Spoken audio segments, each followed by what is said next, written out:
आपण मोनेराच्या दुसऱ्या उदाहरणाकडे चाललो. मोनेरा,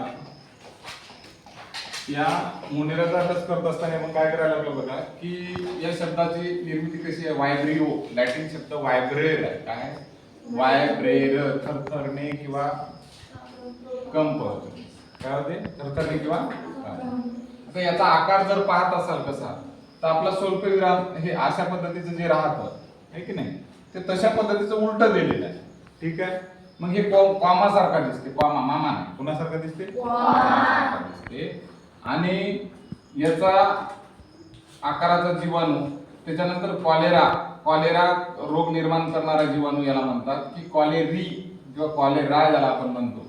तो कॉलेरा कशामुळे होतो, कोणत्या बॅक्टेरियामुळे होतो जर असं कोणी म्हणत असेल तर आपण म्हणायचं वायब्रिओ कॉलेरी. वायब्रिओ कॉलेरी याचं हे उच्चारण री होते, कॉलेरी. वायब्रिओ कॉलेरी नावाच्यानं कॉलरा नावाचा रोग होतो. आता याचं वर्गीकरण, classification, if you want to see the classification, first of all look here. Kingdom कोणता आहे? मोनेरा. त्याच्यानंतर सेल टाइप आहे प्रोकॅरियोटिक. प्रोकॅरियोटिक म्हणजे काय असावं? त्याच्यात काय असते? न्यूक्लियस. न्यूक्लियस असतं. त्याच्यानंतर याचा आकार कसा आहे? स्वल्पविराम, कॉमासाइड. ग्रामस्टेन निगेटिव्ह आहे. ग्रामस्टेन निगेटिव्ह असते म्हणजे काय सांगितलं होतं? कोणते कलर होता? लाल गुलाबी. ठीक आहे. त्यानंतर हे न्यूट्रिशन जे आहे हे कोणतं आहे? हेट्रोट्रॉपिक.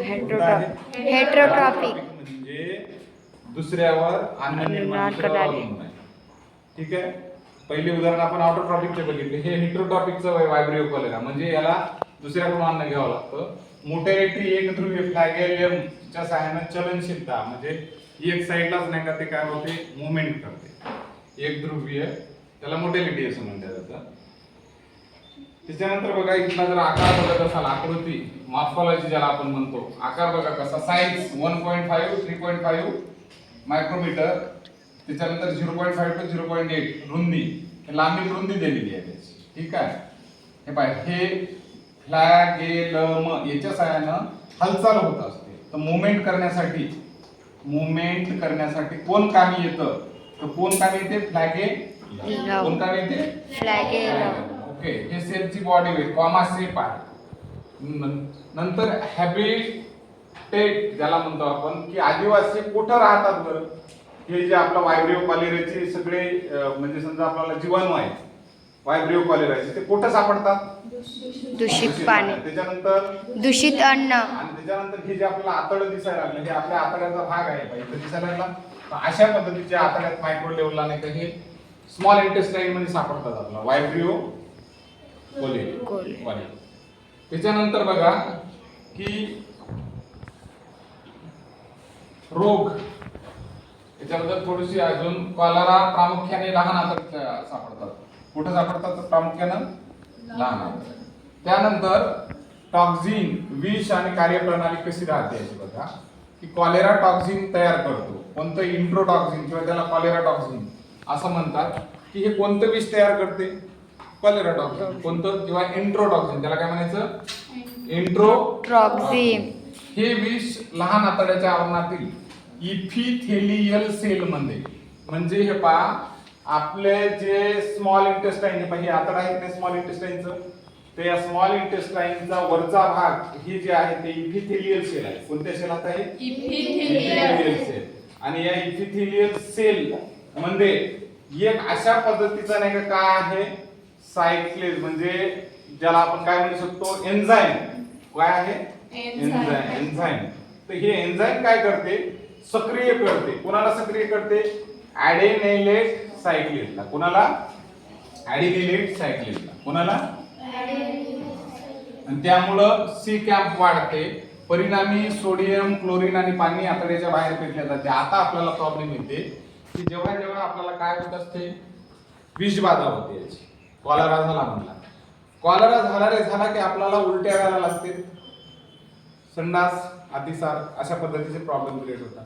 आता प्रॉब्लेम सोडियम आणि क्लोरीन ज्याला आपण म्हणतो, आपल्या खेड्यातनं म्हणजे असा प्रॉब्लेम तयार झाला की काय करत असतात? मिठाचं पाणी देतात. मीठ म्हणजे सोडियम आहे, सोडियम क्लोराईड. ठीक आहे. NaCl, sodium chloride. मग अशा मिठाचं किंवा आपल्याला ORS चे नाही का पॉकेट देतात, बरोबर आहे? ओरल ते ORSचं पॉकेट मेडिकलवर भेटतं, ते पॉकेट घ्यायचं. आता सगळ्यात मोठा तुम्हाला प्रश्न येतो की कोण सक्रिय होतं रे, तर याचं नाव लक्षात ठेवायचं, अडेन. कोण? अडेनायलेट सायक्लेज. हे होय एन्झाईम, त्याला काय म्हणते, संप्रेरक. हे पोटात धिंगाणा करायला सुरुवात करते पट्ट्या. हा म्हणते आपला इथं बसायचं नाही, उड्याच मारायला लागते. उड्या मारायला लागले की बॉडीतलं सोडियम क्लोरीन बाहेर, पाणी बाहेर. अतिसार, आपल्या भाषेत काय म्हणतात त्याला, भेंडाळी. उलट्या होते तर सुलट्या होते, दोन्हीकडून एक कार्यक्रम. कशामुळे व्हायला लागलं? ॲडिनिलेट सायक्लेजमुळे. कोणामुळं? ॲडिनिलेट सायकल. पोटात काय व्हायला लागलं, ते ऍक्टिव्ह व्हायला लागलं. ऍक्टिव्ह, इनॅक्टिव्ह नाही, ऍक्टिव्ह झालं. आणि ऍक्टिव्ह कोणामुळे झालं? इपिथेलियल सीएल मध्ये नाही का ते काय झालं, कोणतं विष आलं? इंट्रोटॉक्सिन कॉलरामुळे तयार. कॉलरामुळे इंट्रोटॉक्सिन तयार, त्याच्यामुळे इपिथेलियल सीएल मधलं कोण? एडिनिलेट सायक्लेज एन्झाईम ऍक्टिव्ह झालं. त्याच्यामुळे आपल्याला प्रॉब्लेम काय झाला? सोडियम क्लोरीन आणि पाणी आतड्याच्या बाहेर. हे सगळे कार्यक्रम असे होतात कॉलराचे. त्यानंतर याच्यासाठी उपाय काय? आपल्या याच्यात म्हणतात तीव्र जुलाब, राईस वॉटर स्टूल, बेसन पतला कार्यक्रम झाला आपला. पाणी आणि क्षार गमावले जातात, निर्जलीकरण, डिहायड्रेशन होते. तीव्र जुलाब म्हणजे काय? आपल्या याच्यात म्हणतात भेंडाळी. तुमच्याकडे काय म्हणते? भेंडाळी. हा, त्याला म्हणतात तीव्र जुलाब. आता बघा, हे सगळं चाललं सेक्रेशन इनटू इंटेस्टाइन लेमन. सगळ्यात जास्त चाललं कोण? क्लोरीन, सोडियम आणि पाणी. कोण कोण चाललं बाहेर? सोडियम नायट्रोट. हे वापस घ्यायचं. असा अशक्तपणा आला की पाण्यात मीठ टाकायचं, साखर टाकायची, पियायची. सोडियमची मात्रा पुन्हा जाग्यावर येते. क्लोरीन भेटलं, शुगर मुळे ग्लुकोज भेटलं, बॉडी जराशी जाग्यावर येते. लक्षात यायला, कॉलराच्या टाइम मध्ये हे कामं करायची. साखर पाणी पियायचं आपल्या इथे. त्याच्यानंतर बघा,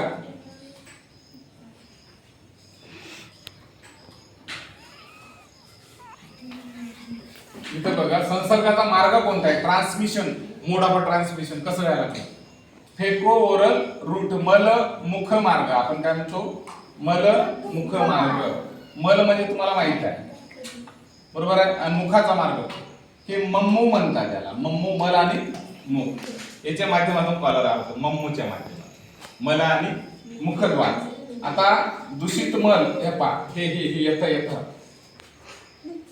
मल मार्ग. कार्यक्रम इथं वाचतो. दुसरं, दूषित पाणी पिलं की, दूषित अन्न खाल्ल्यावर मानवी शरीरात तुमचं तोंड आहे की नाही, प्रवेशद्वार, येथून कार्यक्रम वाचतो कॉलेराचे. आपल्या याच्यात नाही का ते बॅक्टेरिया जातात. आता पहिलं लक्षण असं झालं, समजा राईस वॉटर स्टूल, पातळ पाण्यासारखा असा कार्यक्रम झाला आपला. कसं? धरतांब्या पळ. 2 मिनिटं थांबवणं आलं, ठेवायचं म्हणलं की सहज भरावं लागायला लागला. हे असला कार्यक्रम कशाचा आहे? कॉलराचा. उलट्या होते का? कवा कवा तर सोयीच्या होते का? उलट्यावरून आणि सोयीच्या पुढे माहित आहे तुम्हाला. त्याच्यानंतर तीव्र तहान लागते. ओके, तीव्र तहान काय होते? तीव्र तहान. स्नायूमध्ये गोळे येतात, म्हणजे ते लाडू गोळे, ते गोळे नाही, काय येतात? स्नायूमध्ये गोळे. निर्जलीकरण, डिहायड्रेशनचा अर्थ अख्खच्या अख्खं बॉडीतलं पाणी कमी होते. डिहायड्रेशनचा अर्थ व्हायले तुमच्या शरीरातलं पाणी निघून चालतं. त्याच्यानंतर रक्तदाब कमी होते, ब्लड प्रेशर. पहिल्यांदा जे रक्तदाब म्हणजे बीपी, ब्लड प्रेशर म्हणतो. आता काय मला सांगा, ग्लुकोजच नाही तर ढकलायचं काम कोण करल? ताकदच नसल्यावर ढकलतो का? साधा एखादं तुम्ही समजा जेवणच केलं नाही 2-4 दिवस, पोतं उचला म्हणलं तर उचलत नाही. ब्लड प्रेशर लो होणार की हाय राहणार? कारण बॉडी सगळी कशी झाली, रिलॅक्स झाली. आता लफक असं आपलं ब्लड प्रेशर काय वाढणंच झालं. बीपी कसा झाला? लो झाला. अशक्तपणा आणि जीवघेणी परिस्थिती कधी कधी येऊ शकते. त्याच्यामुळे जर असं वेळेवर पाणी पित राहायचं. कधी असं उलट्या सोयीच्या दोन्ही झाल्या की पाणी, साखर पाणी पियायचं, असं नॉर्मल पियायचं नाही.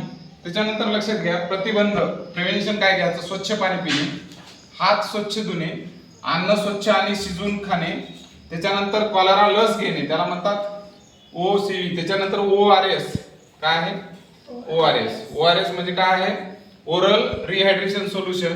त्याच्यानंतर गरजेनुसार आयव्ही फ्लुइड घ्यायचे आणि डॉक्टरच्या सल्ल्याने काय अँटीबायोटिक्स घ्यायचे. लक्षात यायला लागलं? ह्या सगळ्या गोष्टी उपचार म्हणून नाही का करायच्या. ओके, लक्षात यायला लागलं?